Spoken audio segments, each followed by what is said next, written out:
You're making noise.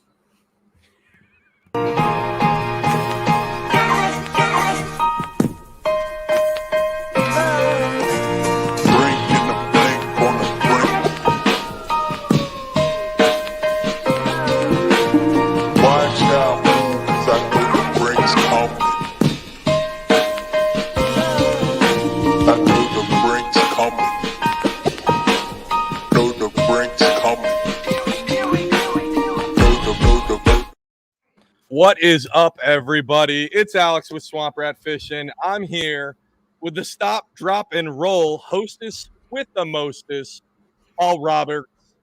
And this is Bass and Brews. Paul, how are you doing this evening? I'm wonderful. Last episode, I had a question about, the logo and my name being on that. And you got me on here with Swamp Rat Fishing, but you got Paul Roberts. I mean, why can't I have no cool last name like Swamp Rat Fishing? Well, I mean, it's not my fault that your name is Paul, which is pretty much universally known lame name, and not Swamp Rat Fishing, which is my actual legal name as of 3 days ago.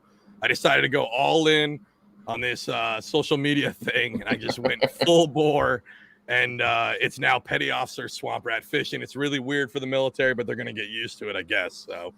Well, you've only got like 16 more months, so yeah. It's actually now that we're looking at here, we're filming as of July 30th. As of August 1st, it'll be 15 months left in. So cannot wait.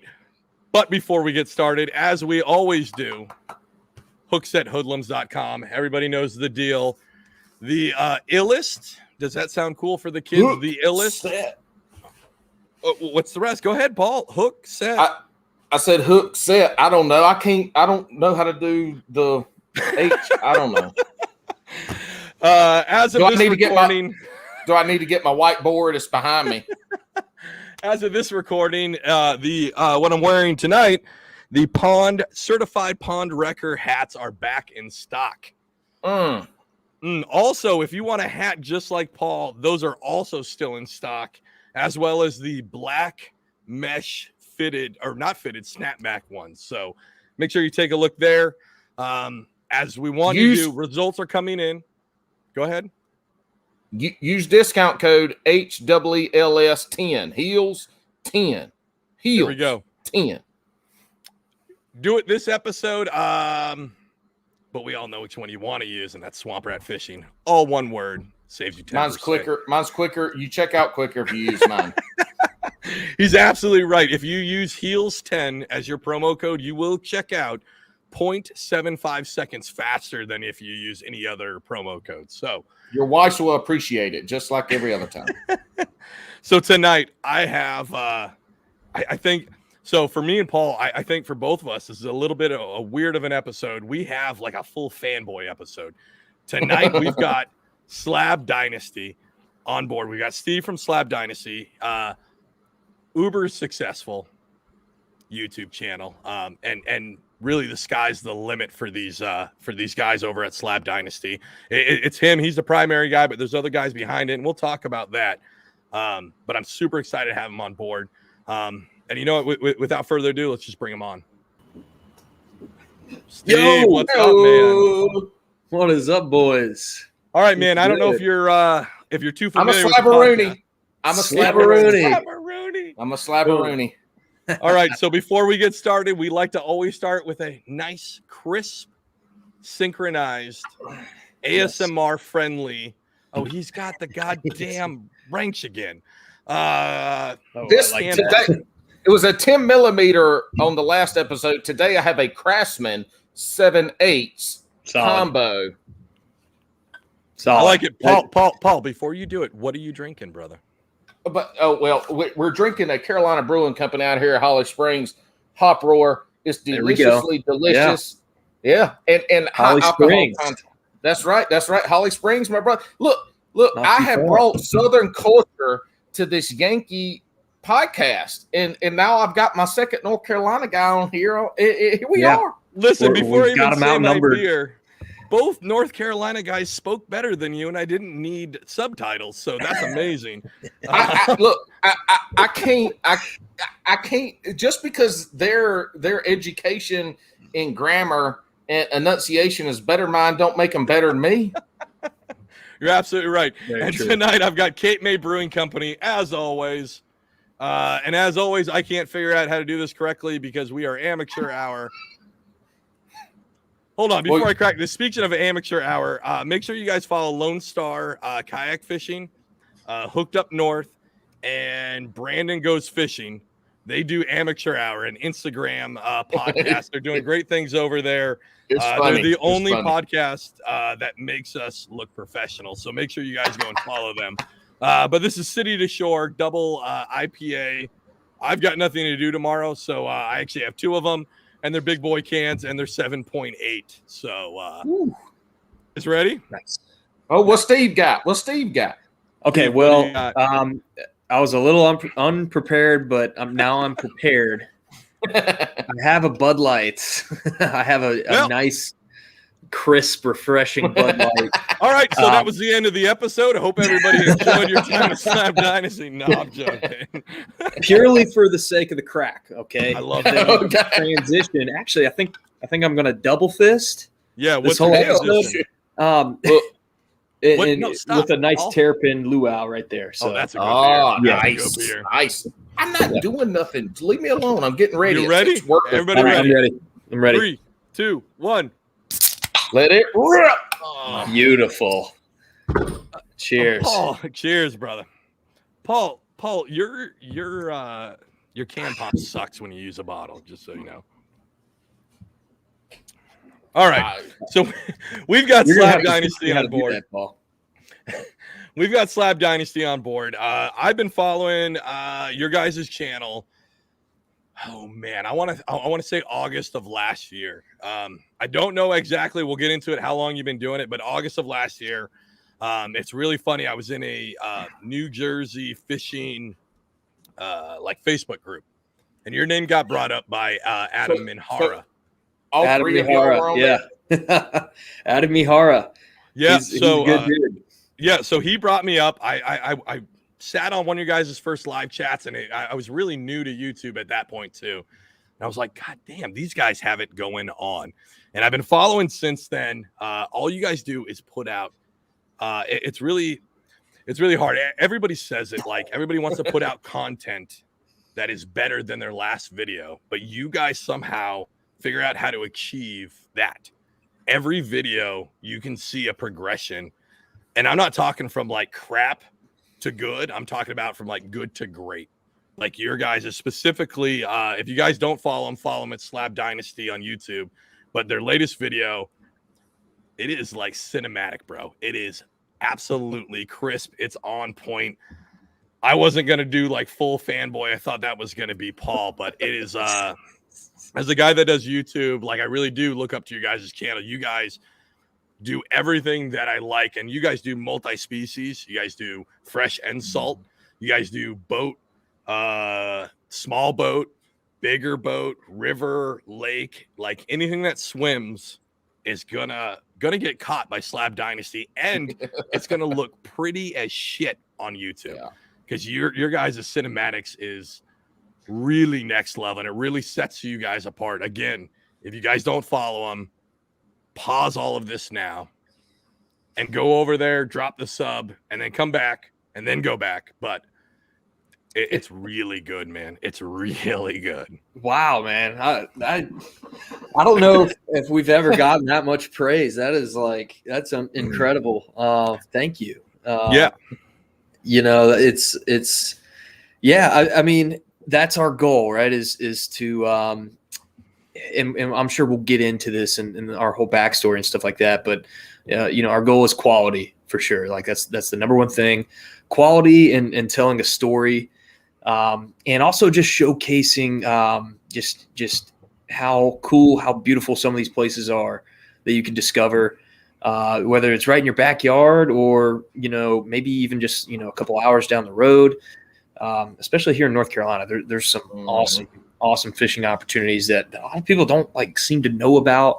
I think we've sort of started to build our channel on some of that, like sort of going on these little mini adventures and really making even like a seemingly mundane fishing trip be an adventure.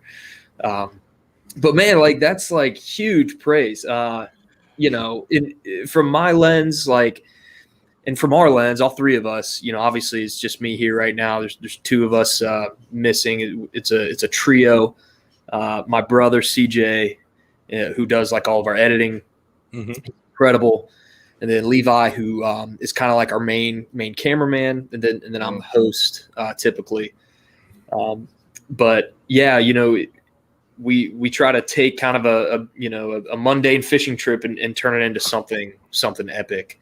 And you guys really do. I mean, again, how you said it, you want to take people on, you want to tell a story.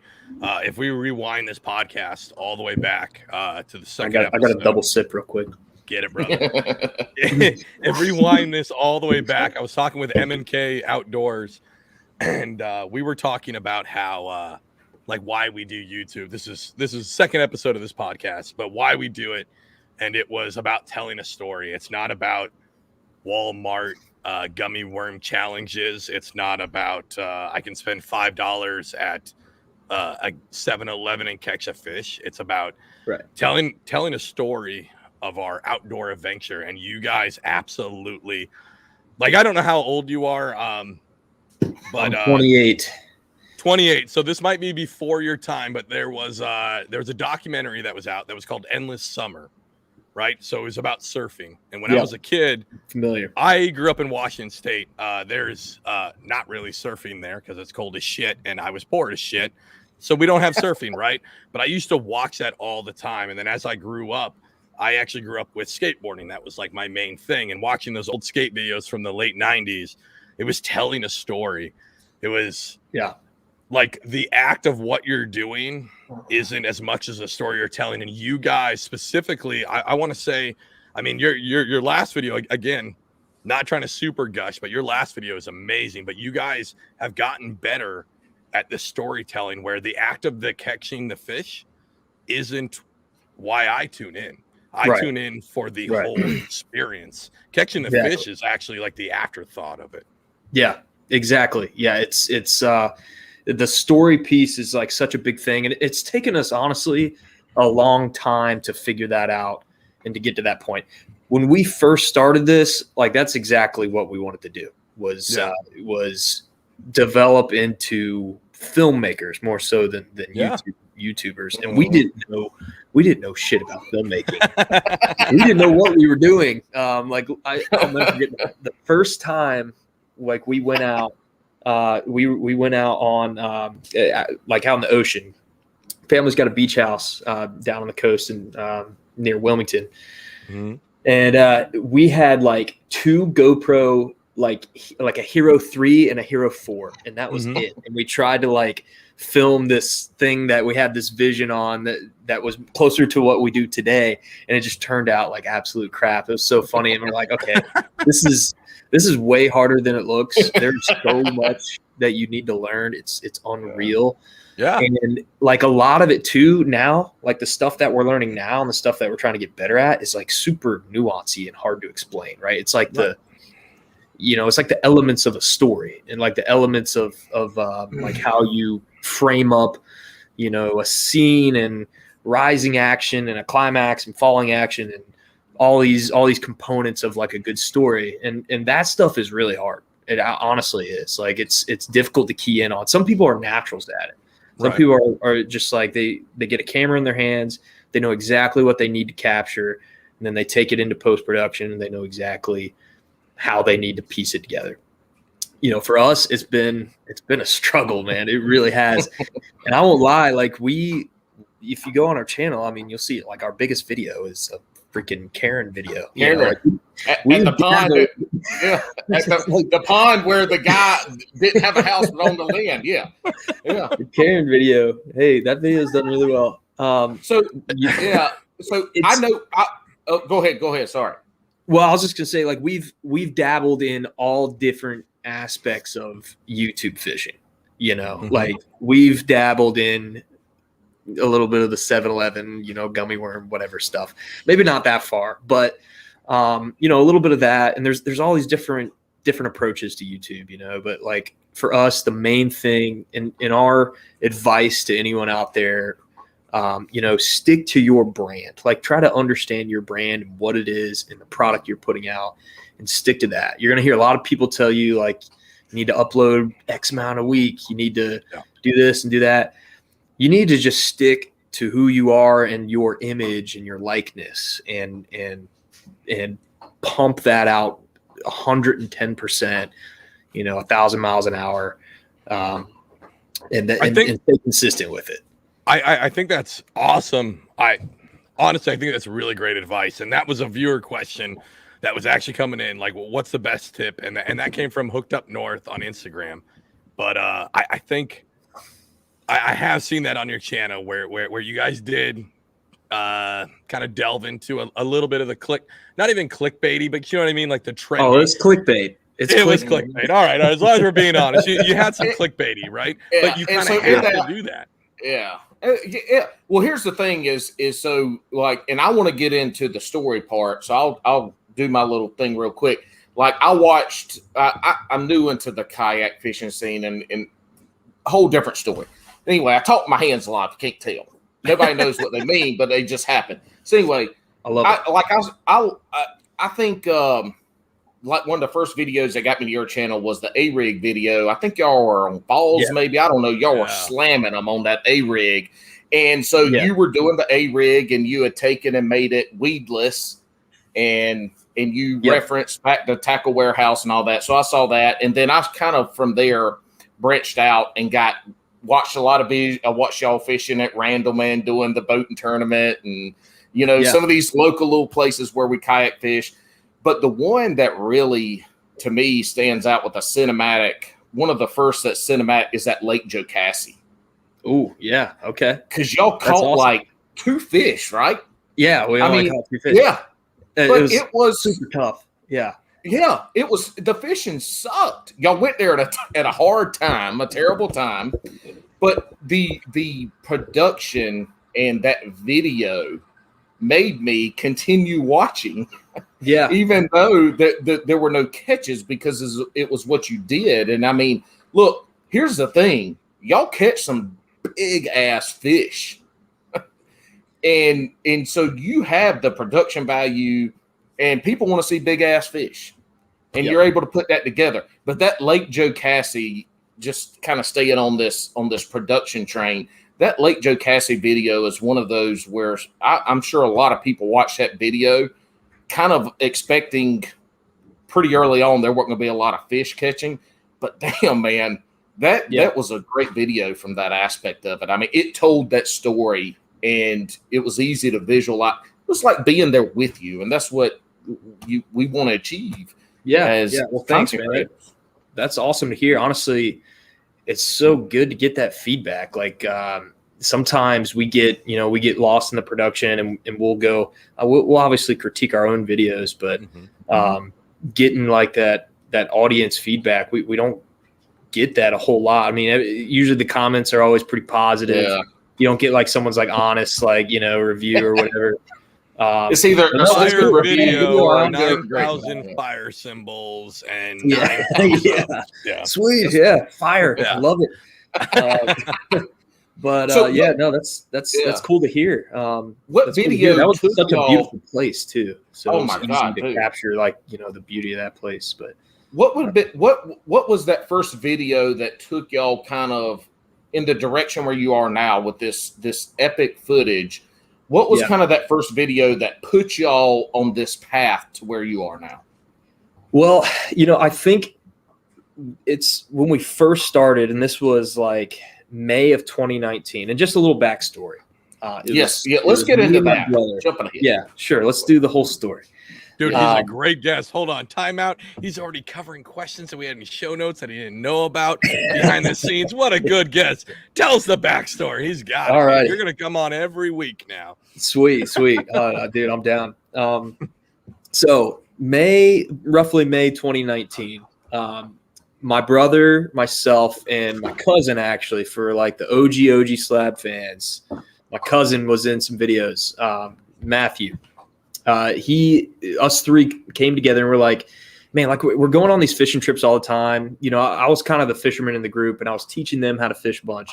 wouldn't it be sweet, like, if we just started filming this? And, you know, me personally, I'm a dreamer, you know, like I want to like shoot for the stars. So I've been thinking about this for a little while. I wanted to like maybe take on something where we make some really, really high quality stuff. Maybe go down the educational path too, of teaching people how to bass fish specifically. But I knew I wanted to create some really high quality cinematic type of videos. So when we first set off with this, that was the goal, was to get to kind of what we're doing today. Yeah. So our first few videos, if you go, you know, way back, one of them is called Old Drum. That one was shot on cell phones. It was shot on iPhones.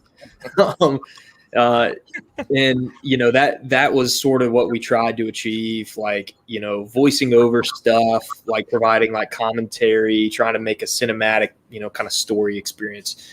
So we did that probably, really through 2019. We didn't shoot a ton of videos, but the ones that we did, we tried to focus on that. We've got one called Blue Ridge Beast. It's about muskie fishing on the New River in Virginia. But then 2020 came around and we sort of shifted gears. We did some more educational type of stuff. We started kind of doing some maybe a little bit more clickbaity stuff. But it was mixed. You know, we were experimenting, honestly. Yeah. Like we've done You a could tell lot. that. Yeah, it's evident. You could tell that you weren't. It was that the education versus the entertainment. You could tell. I mean, people that care could tell what you're trying to do. Yeah, and this is why it's been such a great learning process, because it's really been trial and error, and you know, we didn't have an identity for a while, and we were still trying to do some cinematic stuff. You know, come summer of 2020, we did a few.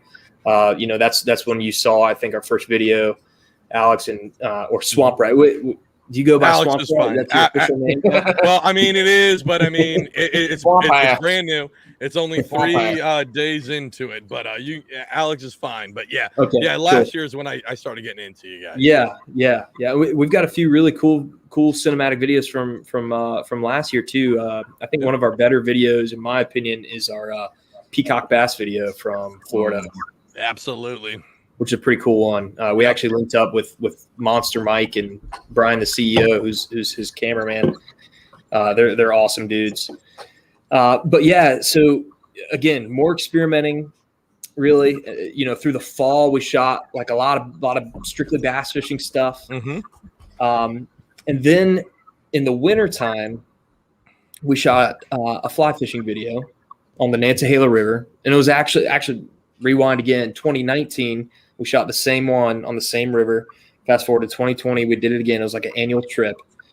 And those videos have done extremely well. And we're like, okay, fishing is doing extremely well on our channel.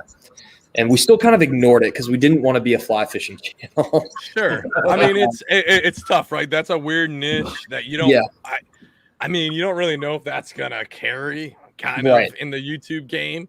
Exactly. Like it could look pretty for one or two, but is everybody going to show up every week to see that kind of deal?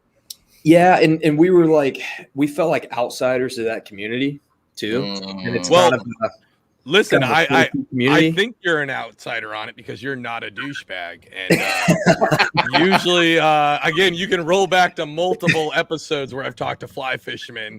You had a whole episode talking about fly fishing and how snooty fly fishing about how douchebaggy they are. And I do that with that was with Big Nasty, where I literally go like, hey, how come all of you guys are douchebags? Yeah, I mean, we're starting to get into it more, so I've got to be careful what I say. But listen, you're going to start driving a Subaru. You're going to start carrying around a fly fishing vest while you're at LLB. With the little ropes on them. The little rope on it. You'll be smoking clove cigarettes.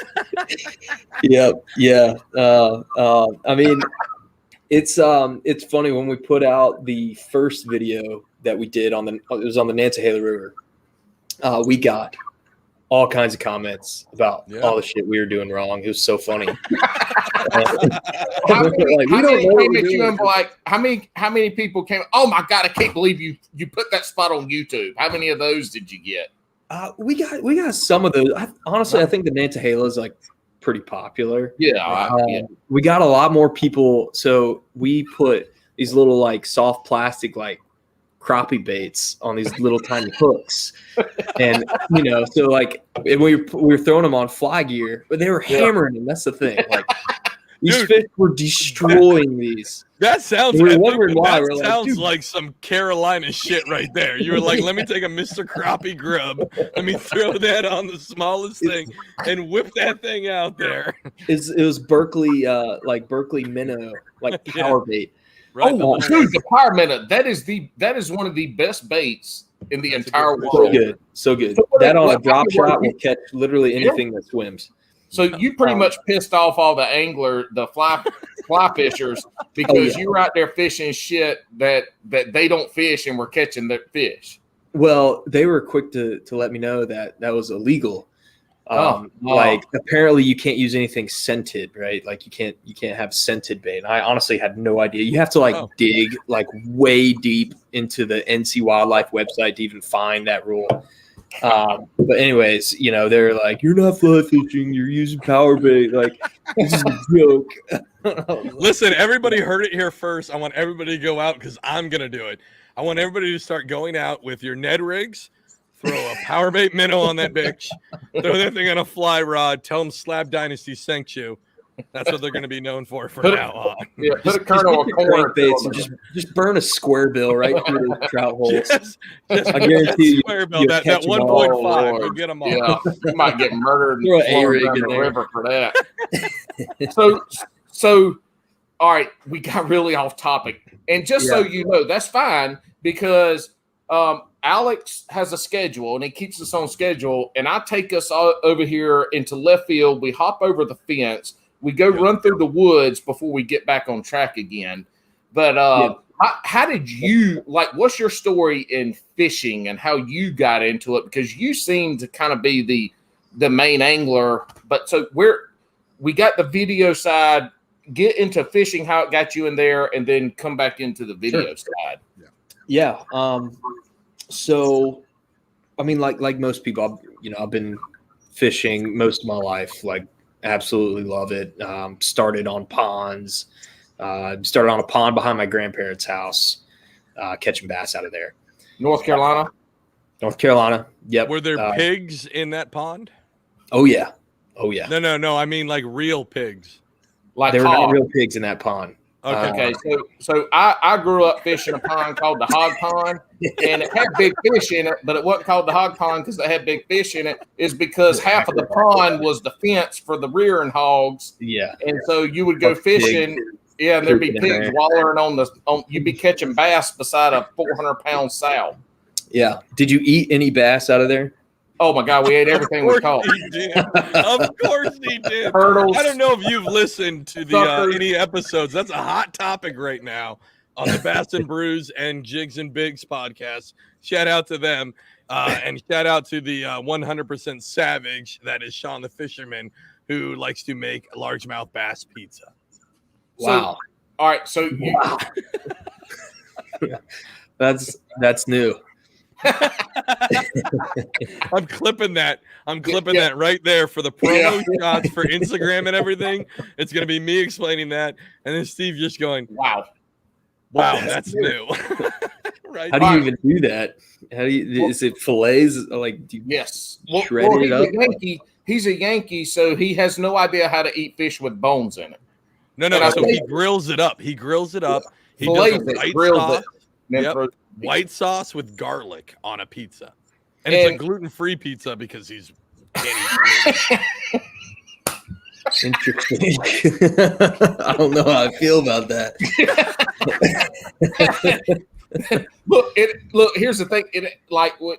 Down here in the Carolinas, when I think somebody says we having a fish fry, you're getting a piece of fish that's been fried in cornmeal, and it's the fish missing the head and being gutted, right?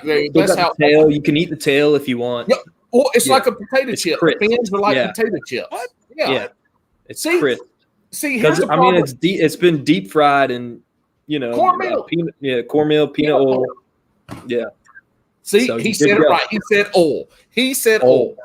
He did. He did slip into it. He sounds super northern until you say oil, and then he slips into oil. So, I go both ways. Yeah. Quick side note. So I was a wildland firefighter in the first year. We had a guy from North Carolina. We had a Colorado guy and 2 Minnesota guys. And when they got down there, I'd go. This was in the place I grew up, McBee, South Carolina. Oh, I know where it is. Yeah. Oh, you got pulled over there, didn't you? No, we used to play them in middle school football. I used to go to middle school in Indian Land. I don't know if you know where that is. Oh my God, Bo, we got to talk because my aunt. We're going down all kinds of rabbit holes right now. This is the Bass and Brews called it Indian Land. We more kindred than we know because I played Indian Land in high school. And look, people, it's spelled McBee, but you have to pronounce it MacBee. There's no A in between the M and the C. But why don't you guys just spell it correctly? Why don't you guys just spell it correctly, and then you wouldn't have these issues? It's big M, little C at the bottom, big B, E, E. That's MacBee. No, that's Mick. No, that's Mick.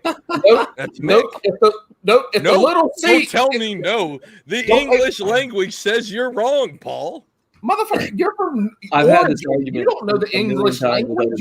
I do know the English language more than Regardless, damn it. Let me finish my story. I don't forgot what I was talking about now. Thanks, Alex. Anyway, dude, yes. I'm from Memphis. You know where it is. Yes. My Minnesota guy. So I go off and catch a mess of fish. It must have been 25 bass, largemouth. But I'm fishing these little ponds. Nobody fishes.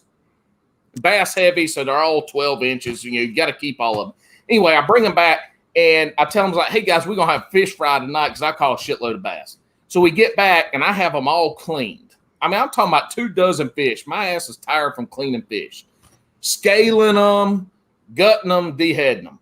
I get back, I'm frying them, and the guys are walking in, and I'm like, dude, what the hell kind of fish is that? I'm like, it's bass. And be like, it's got bones in it. How do you eat it? I literally had to take grown-ass men and show them how to eat a fish that wasn't filleted.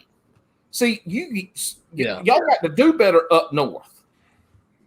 Yeah, Yeah. So one, I might be up north. If you fry anything long enough, you can just eat it. Okay, so let me defend here. So I might be from up north. Dude, hey, make a mark and cut that one too because that shit's gold I'm going to. That was amazing. But I'm from up north, but originally I'm from Washington State. So I've definitely eaten fish with bones. And by bones, I mean like a 30-pound king salmon. We talking about 12-inch largemouth bass. Yeah, we don't eat that because that's bait. That's not a thing up there. But now here, that I'm like now in New Jersey, I've been here forever now, off and on. I don't eat anything here because it's from New Jersey. And if it's freshwater, it's probably full of fentanyl and crack. And maybe just a tad bit of Advil because they like to be healthy. But other than that, I'm not going to eat anything here. But I have eaten a pickerel, a jackfish for you Southerners. Yeah. Need one of those.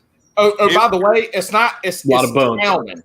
It's not a lot of bones. It's not a lot of bones if you fillet it on the Y bone. If you know how to Y bone it out, there's no bones. You don't even have to worry about it. Yeah. So you don't have to be country and just gut it and dump it in peanut oil and call it good, right? You could just be a little civilized and just cut it off and you could eat it just fine. You gut it, you cut slits down it, you fry it, and then you eat what bones you can't chew, you spit out. You just got to have some loaf bread ready. When you have fish fry, you got to have loaf bread. Or you could take 5 minutes and Y-bone it and grill it with some nice dill, garlic, and butter. Delicious. All right, Steve, back to your fishing journey. Back to your fishing journey. Yes. look, so way we off just the spent rails. 10 minutes talking about McBee, South Carolina, and because you said you grew up on a farm pond. So back to the farm pond behind Grandpa's house. Yeah. It was actually on a golf course, a little more bougie. Okay, not a farm pond. So not a farm pond at all. Not a farm pond it was at all. full of pigs in the figurative sense, not literal sense. And no, it was a great place to fish. Fast forward to college, and I had grown up like understanding and knowing there was tournament bass fishing, and I really wanted to do it, but like no one in my family did it. So a lot of my bass fishing knowledge I've had to go out and just seek on my own, which is the case for a lot of people. Yep. But in college, we had a lake very close. I went to University of North Carolina. Go Heels. What? Yeah. Bo. So did Paul. Yeah. Yes. UNC. Tar. But I played Heels. football. Paul was a you played punter football? there. Yeah. Paul was a punter there from 2009 to 2012. No, 2000 to 2003. But I didn't graduate to 2006. But different story. But let's go. Dude, you went to UNC. We got so much to talk about. Oh, my God. I want to go back to how Paul's Van so- Wilder from.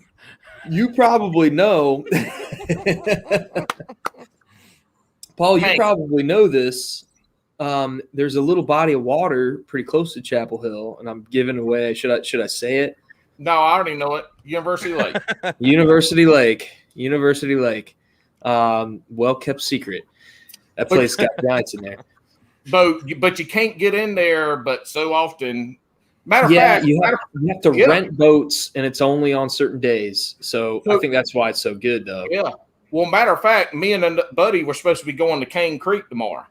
Cane Creek. Oh, yeah. You just name drop Cane Creek. But there's a whole thing to get in there. And there's like a lottery now with COVID and all that stuff. Well, it's not even. Yes, it's kind of not even the lottery. Monday and Tuesday, you got to get the pack. Anyway, we didn't make it because we didn't know. So now we're going to Lake Wheeler. Okay. Well, Lake Wheeler. Bullshit. Is Lake Wheeler named after the famous bass fisherman Jeffrey Wheeler? Oh, you mean Justin Wheeler? Justin Wheeler. Jacoby Wheeler. Jacoby Wheeler.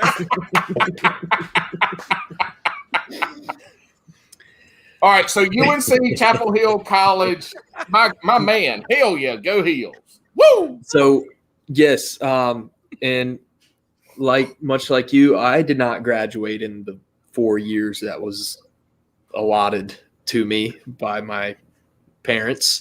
It took me 5, and a big reason for that was in between classes, instead of studying, I would go to U Lake and fish.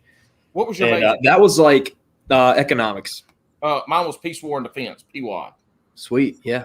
Yep. All right, anyway, go ahead. No, I want to go back to that. Hold on. PWAD. What the fuck is that? It's Peace, War, and Defense. It's a fucking real major. I've got a diploma. I've got 2 with it on it. What the fuck does that mean? Peace, War, and Defense. I don't know what the fuck else. Do you not understand? It's like people who want to go into maybe government or. So there was CIA, FBI, NCIS. I don't know all that shit. I don't look. It was the only thing that. You mean like political science? But it was called no. There's a political science, there's a history major, and then there's a Peace, War, and Defense major. It's the only one. I've never heard of that before.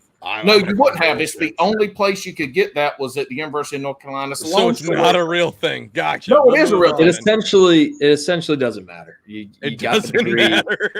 You got the Alex, it doesn't matter. Let him degree. get his story. It's all about him tonight, not me. It takes me a lot of alcohol to say it's about somebody else and not me. So it's about him. Listen, we're gonna roll back to that. It's gonna be episode 19, Paul's bullshit degree. Okay, Jesus Christ, let the man finish his fishing history. But yeah, so U Lake, I'd go there a lot, man. I can't tell you how many times I've fished there, and it was great because you could rent boats. So it was like the first time I really got to get on a boat and fish, and cover water, like on a boat versus just, like walking the bank. And that's where I kind of cut my teeth and learned a lot. And UNC, they had a fishing club, but they did not have a collegiate bass fishing team, which was getting really popular when I was in school. NC State, Paul, you know this. NC State's got a killer team. I think they had that. Yeah, they had that when I was in school in the early 2000s. Yeah, they were like one of the first on the scene for that, and they've won. They won like a few of the early national championships. Mm-hmm. And by the time I was in school, it was a big thing. Like schools like Bethel and some others were coming up and starting to offer scholarships. And I was like, man, this would be so sweet if I could do this here. I was like, I wanted it so bad. I wanted to get in that tournament scene and like really, just get out there and try to learn how to weigh 5 of the biggest fish that you could. So I actually went out and helped kind of found the team for UNC. And it's still going strong today, which is so cool. Did you work with Henry Vajon? What's that? Did you work at all with Hank or Henry Vajon? I know him. I actually emailed him to see if he would be interested in helping out, and he was not, which was kind of disappointing. But because he's like, okay, yeah, he was with the fishing club. The fishing club was like a little more novice, no offense to those guys, but it was like, let's just have fun, let's go fish. And I was like, let's fucking compete. Like, let's go out. Let's like try to get some, like, let's try to get a boat. Let's go do tournaments. So, there was actually already a group of guys that had gotten together, a really small group.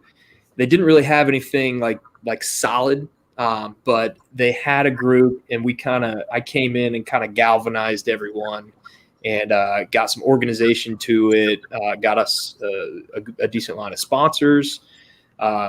We actually requested, this is actually a funny story. We requested funding from the school for a boat, a bass boat.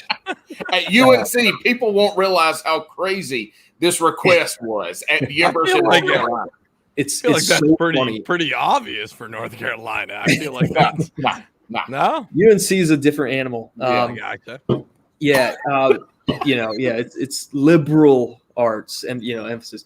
Gotcha. So we were in this meeting, this budget request thing, and there's all these other clubs in front of us like requesting budget, and they're basically arguing their case as to why they needed this much budget.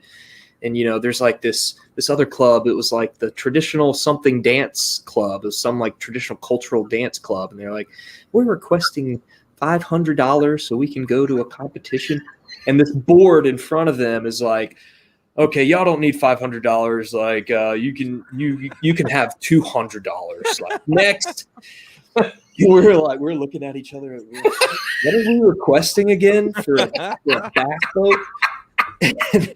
And my buddy who I fished with, who was like the finance guy, was like, $18,000. And I was like, okay, let's see how this goes. And we get up there, and I just remember I just blacked out, basically. I just went off and was like, we need this. It's like a one-time expense. It's a sunk cost. It's absolutely necessary to what we do. There's huge like revenue potential for the school. Like all the stuff, I was just rattling it off. And we wore like suit and ties too, which no one had to do. It was really funny. And they approved $14,000 Holy shit. for the UNC bass fishing team. Love it. And we got a boat. We got a used boat from Angler's Choice Marine, who came on as a sponsor of ours. Nice. It was a nitro. It's a nitro, like a 2007 nitro. I forget what it's called. It's like a 17.5-foot nitro with a 90 horsepower on it. Baby boat. Its name is Angie. We named it after one of our teammates' moms, Angie. And she's still there. She's still at UNC. She's parked out at Jordan Lake, actually, at Crosswinds Marina. Yeah. And they still use it to this day. But crazy story there. So that to continue this story, we keep going off on 10. Well, here's the problem. We in North Carolina. You know where Matt B is. I know where Andy. Like we got a lot of similarities. Hey, everybody! Just to let you know, Alex had to go pee, so he left. So I'm in charge now. So yeah, dude, the story is amazing. You got them too fun. I bet every club sport at that university hated like guts. What? Bass fishing. Yeah. That's awesome. That's amazing that y'all got that. But so I'm sure you had some sponsors kind of that you named out that were there that put some of that there. So that's cool. All right. So you started the bass fishing competitive side at UNC. And then where did that take you from there? So, from there we fished, we fished a lot of college tournaments, got to get out on the boat on Jordan Lake Falls, like all the Raleigh area lakes and, other surrounding lakes. And really I was just ate up with bass, like tournament bass fishing throughout that whole period. And I learned quite a bit throughout the 4 years or 5 years at UNC. And then after graduating, my number one goal was to get a bass boat. So I saved up, worked for a couple years. And then in 2017, I got my boat now, which is a Triton TR 186, 18 and a half foot meat and potatoes Triton. And I mean, that's not like a standard bass boat, right? That's I thought I remember seeing on your videos, you guys got kind of a deep V boat, right? It kind of looks like a deep V, but it's just a standard bass boat. Yeah. Gotcha. Yeah. I think those Triton holes, the older Triton holes were maybe a little bit deeper on the front end, but so a lot of that time though, through graduating college up to getting the boat and even till today, I've done a lot of co-angler stuff, which is a great way to get started if you're, a young kid or, you don't have access to a boat and you want to get some tournament experience. I was doing a lot of co-angler tournaments in the the FLW BFLs and did a couple Bassmaster Opens, which was really eye-opening. So that leads me into one of my questions is how you've made the contacts and the connections that you've been able to put in these videos, like Captain Scooter and Fletcher and some of these folks around here. But go ahead. For sure. Yeah, that's like a big part of that game too is building a network and getting to know people and so definitely done that, over the past several years through co-angling and through tournaments and stuff. But that's really what I was doing all the way up till we started Slab Dynasty was just hardcore tournament fishing. I was trying to get out in the water. I was trying to learn as much as I could about bass fishing, about tournament bass fishing. And that's really what I wanted my future to hopefully be was to fish professionally. A lot of people have that dream. It's not a very it's a financially not very sound financial dream. Very risky, kind of pie in the sky sometimes, but that's what I want to do. I've been eating up with it for a while, and it's still part of me still wants to really do that. Honestly, I was about to say, what made you make the switch from? It sounds like you went from ultra competitive to ultra creative. Like, what made that switch to those two? Because honestly, looking at your channel, I didn't know you were a tournament guy. You guys do this fun. Again, we've talked about it, this fun fishing, this story-based fishing. Yeah. What made that switch to that? Yeah. It's definitely really changed. So the switch happened, I think, realizing that doing tournament fishing full time is difficult. It's very strenuous financially. It takes maybe a good little bit of luck as well. Yep. And there's multiple ways to get there too. I think a lot of younger guys, especially in my situation, coming out of college and stuff, they have that same dream. They want to go pro. They want to, start fishing the opens and stuff like that. And, it's just not a viable situation for everyone coming out of college. But that doesn't mean you can't be 30 something, 40 something years old and still go for it. Yeah. All I really knew, Not you, Alex. You ain't going to make it, buddy. All I knew, what I realized is like, I don't necessarily just want to be a professional tournament bass fisherman. I want just my life to be fishing. I want my full-time job to be fishing. That's what I want to do for a living, and hopefully maybe build a business too that affords me the time and the financial situation to go then attack the tournament bass fishing side of things. So do you have a real job now plus the YouTube? Okay. What's your real job now? I got a real job. I am in software sales. Wow. Super exciting. I've actually got a great job with great people. Super blessed to be working with these guys. But cool. So I mean, I work from home, so I do have a little bit of flexibility and things like that. But I mean, the goal is definitely to be in this industry full time. Yeah, I think it's really awesome the way you talk about that. Is that it expands on what this industry could be. This industry used to just be you were a large corporation and you made baits, or you were a tournament fisherman. And now with the advent of YouTube, everybody can kind of get involved in this as long as you put the work and you have the talent for it. You can kind of expand on what this real business is. And again, why me and Paul wanted to have you on is, again, you guys are, I mean, you're not a giant channel, right? But you are a bigger channel. You're at 8.9. Getting there. 8.9 thousand subs and growing. So that's the part, right? So I come on board, I don't know, it was late last year, first of this year. So not that long ago. I don't remember how many subs it was. I want to say it was less than 2,000 in January or February. I could be wrong, but like that's it. So I mean, growing. That's the whole part of it. Is to go from getting that 1,000 and your 4,000, so you can start making $5 a month on YouTube, to getting to the point that you start hitting 10,000 subs. And a good example I give that kind of got me into the kayak world is kayak catfishing.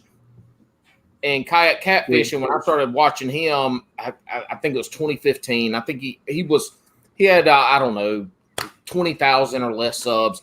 That dude's got like 114. He quit his job and his YouTube now. Yeah. So it's the growing aspect. It is finding that niche that you're in.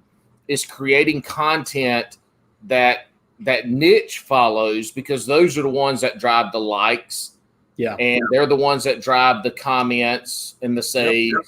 But then you still need those subs to come out there that might not necessarily be in your niche, but they like what you produce. And I've got that. I've got YouTube channels that I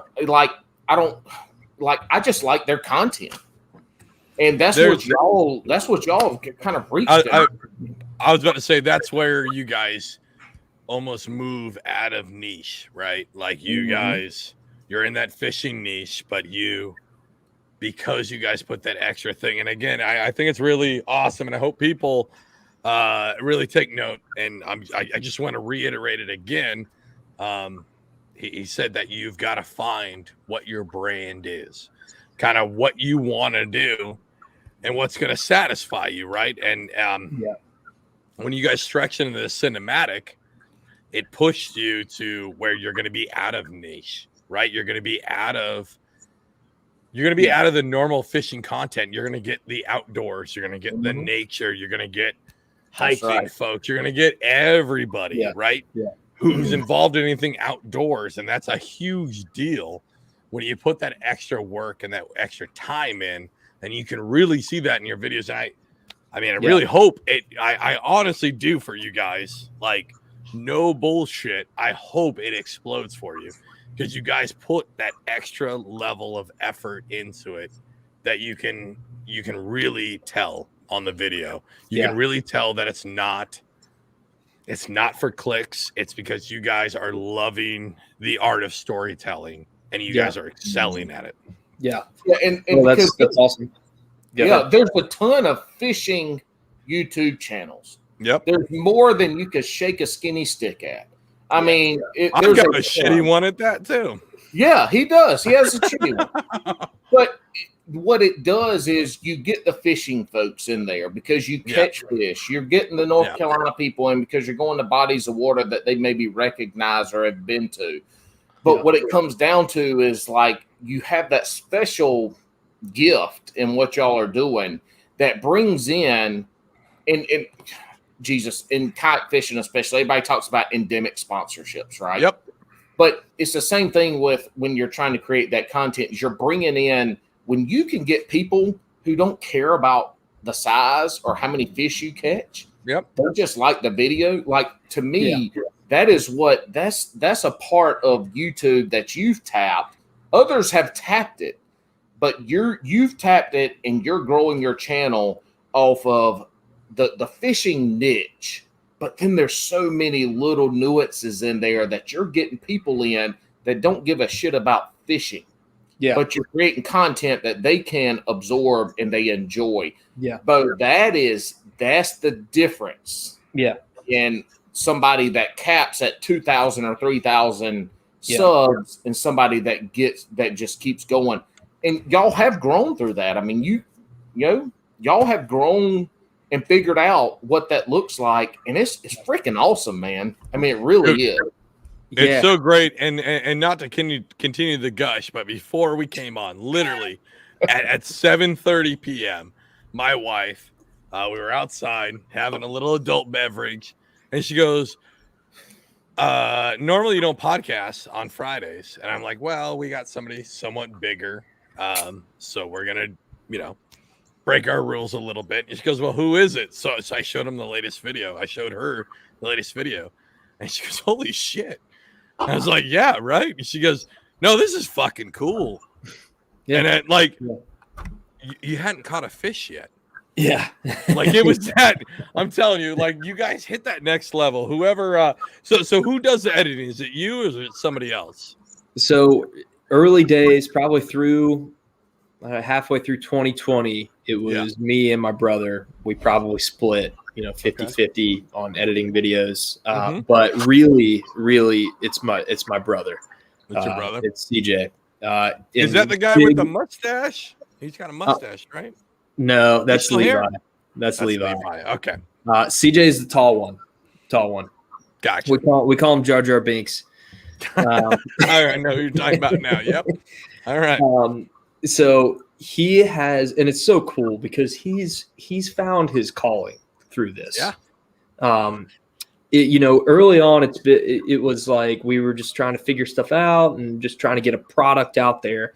But now it's like he's found his thing, and it's video editing. It is so cool to see him like just be fulfilled by that too. Has he gone to school for this, or is it just something he picked up? No, he's just. I think it's just his natural talent. Like that, the editing is so sharp. It's so good, so good. My perspective is, I'm seeing you do this fishing. I see your guy filming, and I'm like, what the fuck's wrong with the guy filming? I want to fish too. But that's cool that y'all have that dynamic too. That people kind of understand their role into what you're doing. It's amazing. I mean, the whole setup, how y'all roll it. Yeah, it's amazing. It's difficult though too. Mean, big props to Levi. Who's been really our main point cameraman. He's had to sacrifice a lot of fishing time. He's had to watch a lot of epic stuff happen through the land. Honestly, if we're outside, I'd pour one out for Levi. I'd pour one out for Levi because if he's given up all those fish catches to document what you guys are doing, he's given up a lot because you guys are always on him. But I want to go back to CJ real quick. A big props to CJ. Yeah. And I keep talking about this latest video, not because it's the latest. I do think it is your guys' best.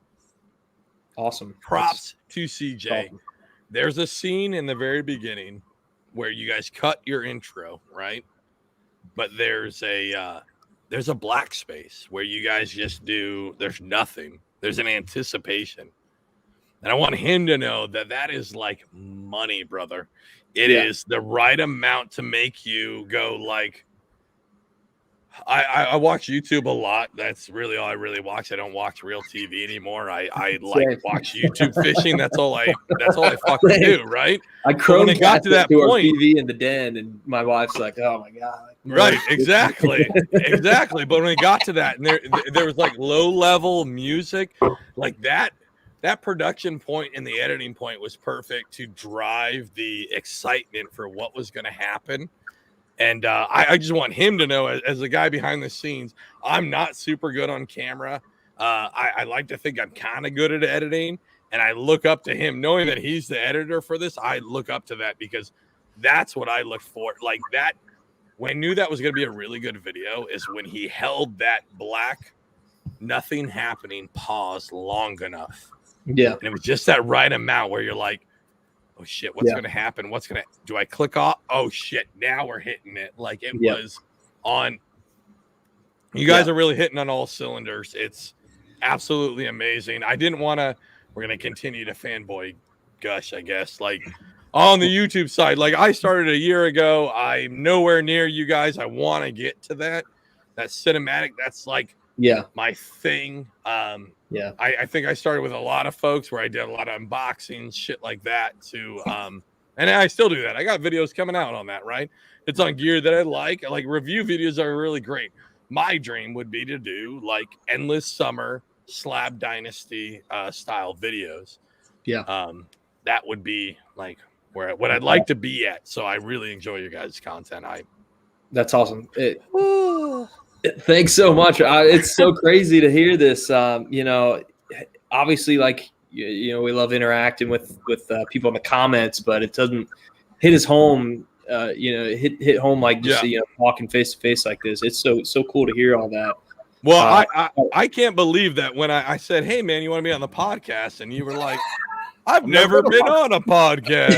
I've never been on a podcast. This is my first podcast. So just so you guys know, we've really grown, up to this point. Like, it still doesn't feel like we're really that big, though, to be honest with you. And we're not, in the grand scheme of things. Like, we still got a long way to go. And that's the mentality too that you have to have. Like, that's right. For us, there's guys that we look up to. Right. Like there's channels, like John B's channel, John B. Some other channels. I can tell like John B because your guys' B roll is on point. And it looks like John B's, and John B's B roll is money. Like There's another guy named Wildfly Productions. He's in the fly fishing space. Just great, filmmaker and storyteller. And when I look at a lot of that stuff, all three of us look at it. We've got a long way to go. There's still more we've got to learn. There's still more now it's more so along the lines of storytelling and creating a compelling story than anything. A lot of the shots and stuff we've gotten into a routine and stuff like that, but all that's taken a long time. I mean, it takes a lot of work, really long time. And if people have followed y'all, or if they go back and watch your videos up until now, it is evident your evolution to where you are now. And if somebody was able to watch your subscribers and your viewership through that, they'll see the highs and the lows, but then they'll start to see when y'all hit that stride where it goes.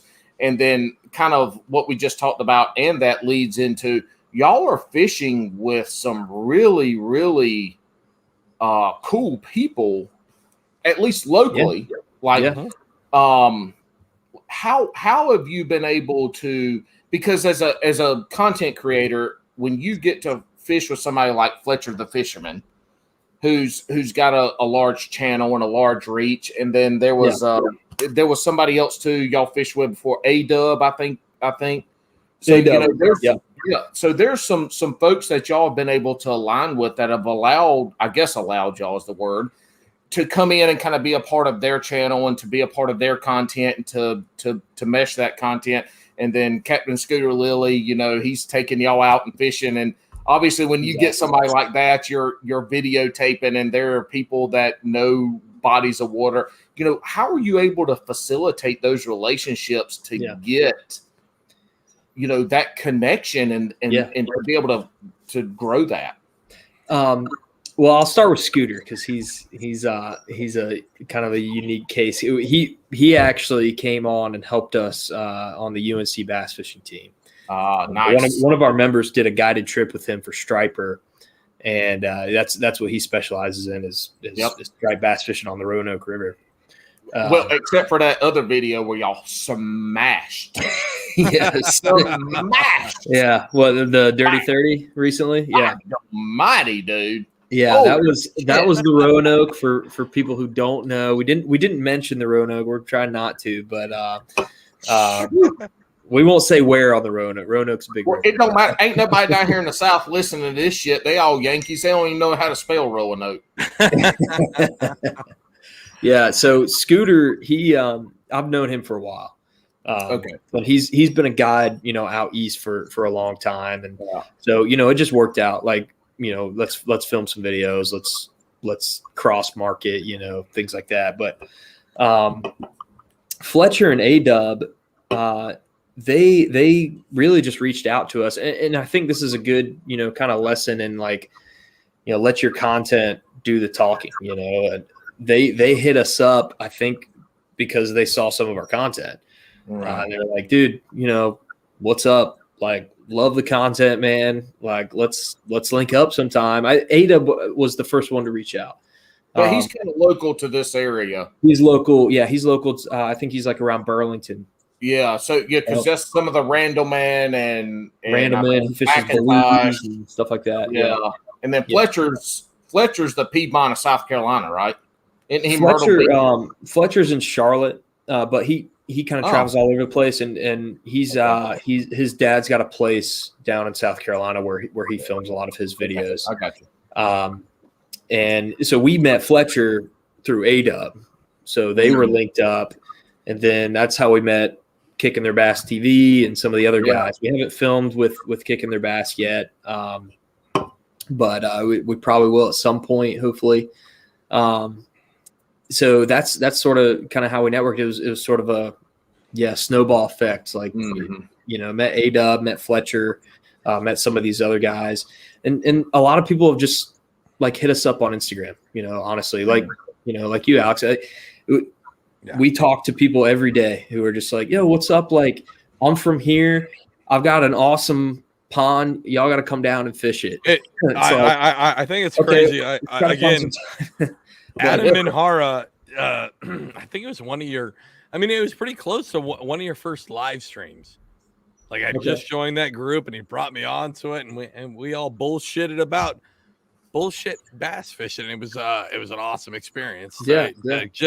And I think that's a really awesome side of this whole thing. I think there's a lot of bullshit when it comes to this whole social media thing. But when you get the right group, like, everything kind of clicks. Yeah, for sure. Like, I mean, I brought a unintelligible country boy. And I brought him onto the show, and it was me and Paul have never met in real life. He's perfectly intelligible. Perfectly intelligible. You're right. Say salmon, not salmon. It's salmon. S-A-L. Sal. We don't say salt. We say sal. No, anyway. It's salmon. Anyways. Nobody asked you, Alex. Keep talking. Steve, if you have listened to this show, one, we are the number one rated show in Antarctica, and we've just been rated the number 2 show in the Panama Canal. Only minus Panama, just the canal. Yeah. Only the canal. But the canal. So one of the things a lot of boats go through that canal. There's a lot of boats. I've actually been through it. It's super boring. Total side note. Like, you go through in the Coast Guard. He keeps our waters safe. Dude, at home and abroad. You roll up, That's you're awesome. all excited to go through it, right? You're like, this is fucking awesome. And you roll up, and a bunch of Panamanian dudes roll up on board because you can't drive your boat. They have to. And then your boat gets hooked up to 2 locomotives. And they drive you into the lock. And hold the fuck on. Hold the fuck giant on. lock, right? Yeah. Did you say locomotive? Yeah. 2 like trains. on either side. Yeah. Okay, we in the South. That bitch is a train. Well, not locomotive. How the hell you look? A locomotive in half a second. A train. Hold on. A train would mean a locomotive with multiple cars. A locomotive means just the engine that moves it. All right. It's a train. Come on, wake up. It's a train. Anyways, it drives you up a lock. You go to a big pond, basically, where a bunch of Panamanians drive you through, and then you do that. They're fishing there? No, there's not. And there might be, but they will not let you. Okay. I tried that. So that'd be a great clickbait video. Panama Canal. It's super boring. It's super exciting for like 1 hour of it, and then you got to do it for 9 hours to get all the way through. So you just go to sleep, and you're like, "Hey, I was in the Pacific. Now I'm in the Atlantic. Oh, great!" Wow. But what we are known for, one of the things, is the rapid fire. Okay. Are you ready for this? This is probably not, but let's do it. Okay, so I want your honest answer right away. I swear to God, everybody will not judge you. I instantly lied right there. We will judge you for every single answer to a very deep level. As you should. Yep. And are you ready, sir? I'm ready. All right, Crocs versus flip-flops. Flip-flops. I think we're gonna end it. I think we're gonna end the whole episode here. Anyways, it depends. I've got both. Nope. I wear them. Okay, all right. We don't do nothing. We judge you solely on your one answer. It's like I love Crocs. We'll talk about that fuck up off camera, Steve. We'll talk about that one later. Pineapple on pizza, yes or no? Yes. Yeah, my brother. I love it. Do you spend more on a rod or do you spend more on a reel? This is a tough one. I'm gonna say the reel. There we go. That's the right answer. Yeah. In a 3-hour session, non-tournament, would you rather pick up 5 2-pounders or 1 7-pounder? 1 7-pounder. Ah, there we go. Yeah. Do you go wacky? That was an easy one. Yeah, right. Well, you'd be surprised. Yeah, there's some Yankees that say, "I want them 2 5-pound," whatever the hell the question is. Even when I tell them it's non-tournament, they're like, "I want 5 2s." No, no. Wacky versus Texas. Texas. Slow jam versus hype music. Hype music. And are you eating a largemouth? Yes or no? No. Dude, you are from Indian Land, South Carolina. You can't tell me you don't eat no largemouth bass. You liar. Yes. You liar. I have. No, the question was, Paul, it's rapid fire. There's no explanation, brother. There's no explanation. Right. Let him be free. He drank too much and answered that question wrong. And then the most important question, why we are the #1 podcast in 3 third world countries is, what are your top 3 sandwich proteins? Sandwich proteins. Okay. And cheese does not fucking count. We had a guest say cheese, so that doesn't count. Does meatballs count? Like a meatball sub? Hell yeah, brother. Yeah. Meatballs. One. I gotta say turkey. Okay. Basic. And then the last one, I'm gonna say, Paul, barbecue. I love it. What the fuck is that? Is that like it's the first time we've ever got barbecue, and it's the perfect fucking answer. Wait, Paul, barbecue. Is that like is that pulled pork? Well, what do you mean barbecue? Look, down here, when somebody says we're gonna barbecue, there better be fucking pulled pork. Because if I show up and there's hamburgers and hot dogs, I'm slapping somebody's wife. Not a barbecue. Yeah, we grilling out. If there's hamburgers and hot dogs, we grilling out. If you tell me come to a barbecue, there better be fucking pulled pork that's been cooking for at least 8 hours at 275. Yes. Precisely. And sauce. All right, and Steve. Well, it's been great having you on. Thank you so much for coming on. Thank you, guys. Everybody. Dude, you dropped so much. A lot of tips for folks. I really appreciate that. Yeah, man. Juice. We ain't dropped no fishing juice here tonight, but damn, if you want to start a YouTube channel, absolutely, I would tell you to listen to this podcast and then go watch Slab Dynasty shit. Yeah, and watch what they do. You don't have to do what they do, but watch how they figure out what the people want, because they figure that shit out and they give the people what they want like nobody's business. I mean, and like the bunny ranch of YouTube. There's so many ways to deliver value to people. On YouTube, like there's educational. You got to find your lane, though. Yeah, you have to be consistent with it. The biggest thing. This is one thing I didn't mention that I just want to tell the viewers. The biggest thing is your mindset and your perspective on time. It's going to take time. That's the biggest thing. I've been someone in the past that has started little projects and efforts. I'm one of those guys, like a thinker, just constantly. Yeah. And I've burnt out on them. You have to go into this preparing for the next 2, 3, 4 years, 5 years to be consistent with it. I think that's the number one thing. If you do that and you understand that maybe in 2 years you're not going to be where you want to be, and you accept that, but you know that you're going to keep going, you'll beat out everyone else, and you'll learn a ton on the way. You'll learn about who you are. You'll learn about what you want your brand to be, and you'll learn how to make this happen. So listen, good perspective on time. How did he listen? I don't know why he didn't drop that. Hold on, I don't know why he didn't drop that in the beginning. That is the most. I was just finding the right moment to say that, dude. That was the clutch information at the ending. I'm not even gonna put that in the promo. Yeah. Standing ovation. It's over. Dude, no, that was honestly, I think as somebody who I'm doing the YouTube thing, you know what I mean? I mean, this is just me personally. Not even going to speak for Paul here. I'm sure he agrees too. But as somebody's doing the whole gamut, right? Like I do the YouTube videos once a week. I do the fucking podcast once a week, right? And I love all of it. But I do the Paul, what do you call TikTok? What is it? TikTok. Put your shit on TikTok.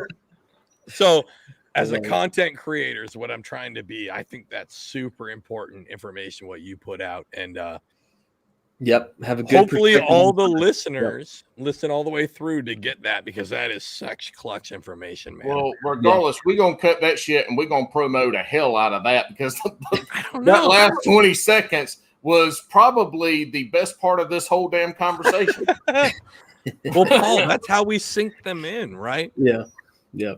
Well, yeah, we got to put this shit in the promo to make sure they listen to all of it, because that was gold, literally. We just cut it when he goes like, "Hey, the secret to YouTube is," and then we cut, and then we go like, "Wop wop wop wop wop." Well, I'm telling you right now, Jr. presented by. Right, we fucking this podcast up by continuing to talk live. Like, end this shit, end it. We end it. Oh, is that my job? All right. Yeah. Hey, Slab real quick before I go. You don't go nowhere. We got after camera. Shout out. I just while we're on live, huge shout out to CJ and Levi, the other two that do this with me. Dude, if I didn't say it enough already, those two guys are incredibly talented. They are a huge reason why we are where we are. Couldn't do it without them. Absolutely. They couldn't make it on the podcast tonight, but who else? Yeah. I want to have them on. For sure. We're going to get on here again for sure. Yeah. So any sponsors, anybody else you want to shout out, go ahead. Yeah. Freedom Electric, they provide us the Twin Troller, which is a boat we fish out of a lot. Really cool boats. Check them out at freedomelectricmarine.com. And then a new sponsor of ours is Vail Camo. I don't have any with me. It's a camo pattern. They're a camo pattern company. They're starting to develop their own products, though. They've licensed their camo to some other retailers thus far. But really, really cool patterns. And is that SPF hoodies that you're wearing? Yes. The new hoodies that we're wearing Actually, those haven't been in a video yet. You'll see them on our next video. Okay, because you made a couple posts here recently with Vail, but Yes. that's not the new ones yet. That is, yes. Oh, yeah, okay, I thought you meant a video, but yeah, those you Instagram posts. posted the post, Yep. Because today was one of them. I think you were fly fishing. We're fly fishing. Yeah. We're doing more fly fishing. We're slowly turning into that side. Well, you can tell because give the people what they want. Hey, fly fishing's fun, man. I got you. All right, Steve. Thank you so much for coming on. Thank you for having me, guys. Appreciate it. Yep. Paul, you can go fuck yourself. Don't sign off.